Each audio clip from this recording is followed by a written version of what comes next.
दोस्तों, हमारी कहानी का नाम है सहयोग। आज बहुत थक गई हूँ। सुन रहे हो क्या? एक कप चाय आज तुम बनाकर दे दो मुझे, ताकि हिम्मत जुटाकर खाना बनाने की तैयारी कर सकूं। ऑफिस से थकी हारी लौटी सुनैना कहते हुए बिस्तर पर लेट गई। सुनैना के पति नितिन के लिए आश्चर्य की बात थी। चौंक गया। उसने तिरछी नज़र से माँ को देखा। चेहरे पर गुस्से के भाव दिख रहे थे।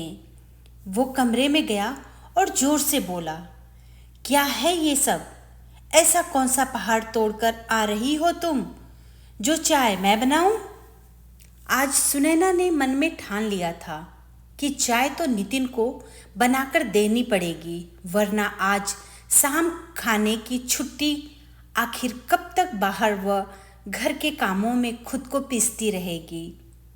अब उम्र के इस पड़ाव पर पहुंच रही है वो, जहां शरीर थक जाता है। आखिर समझना होगा सबको कि मैं मशीन नहीं हूं।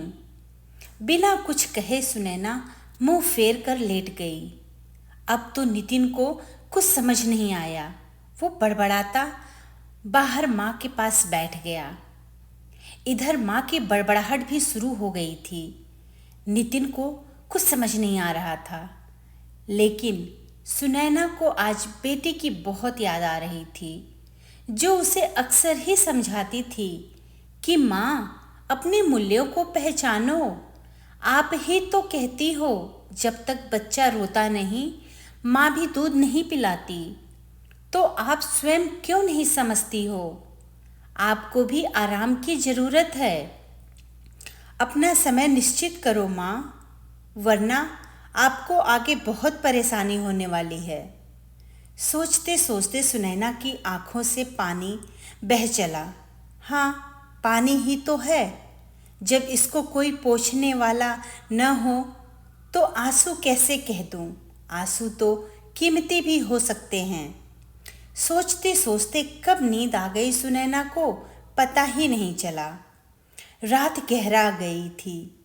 माँ जी ने झांककर कमरे में देखा, बत्ती बंद थी। वो बड़बड़ाती रसोई घर की तरफ चल दी। इतने सालों में सुनैना ने कभी कोई काम करने को न कहा था, तो अब रसोई का ABC भी याद नहीं थी कि क्या कहाँ रखा है। जिन्होंने खिसते हुए नितिन को बुलाया और बोली, मुझे तो कुछ पता नहीं कहाँ क्या रखा है। इससे तो तू चाय ही बना दे देता, तो वो महारानी पीकर काम में तो लग जाती। अब कैसे शुरू करूं? नितिन ने कनखियों से माँ को देखा और सोचा, न अब गुस्से में बड़बड़ाती, न ये सब होता। मैं चाय बना लेता, सब पी लेते, उसका सहयोग हो जाता और घर में काम व्यवस्थित रहता।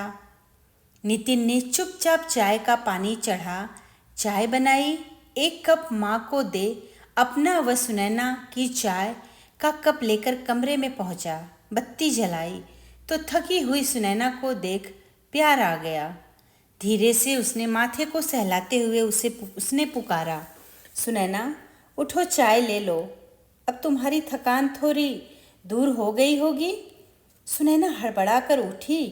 आश्चर्य से नितिन को देख मन की खुशी को दबा नहीं पाई और बहुत प्यार से थैंक यू बोलते हुए प्याला थामा तो नितिन के हाथ से हाथ छू गया, जो उसे आज बहुत ही सुखद लग रहा था। मन का भाव कह रहा था कि वो नितिन के गले लग जाए। बस एक प्याला चाय इतनी खुशी दे सकता है, सुनैना ने कभी सोचा न था। सारा तनाव जैसे एक झटके में छूमंतर हो गया। नितिन बोला, माफ़ करो सुनैना, सच में मुझे तुमसे ऐसा व्यवहार नहीं करना चाहिए था, मगर आज तक तुमने कभी कोई काम करने को कहा ही नहीं। हमेशा कहने से पहले कर देती रही हो, तो मैं अकस्मात समझ नहीं पाया, मगर जब तुम्हें थके हुए सोते देखा तो समझ आया। हमारी बेटी ठीक ही कहती है कि पापा माँ का ध्यान रखा करिए। वो कहती है कुछ नहीं है, पर अब थकने लगी है। कहते हुए नितिन ने प्यार से सुनैना के हाथों को अपने हाथों में ले लिया। सुनैना भाव विभोर थी कि देर से ही सही उसने उचित निर्णय ले कम से कम इस बात पर मोहर लगा दी कि घर में सभी का सहयोग जरूरी है। 45 की उम्र पार करने के बाद घर और ऑफिस दोनों अकेले संभालना बहुत मुश्किल होता है।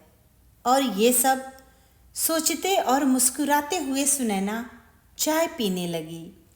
धन्यवाद दोस्तों, कहानी अच्छी लगी तो लाइक और सब्सक्राइब जरूर करिएगा।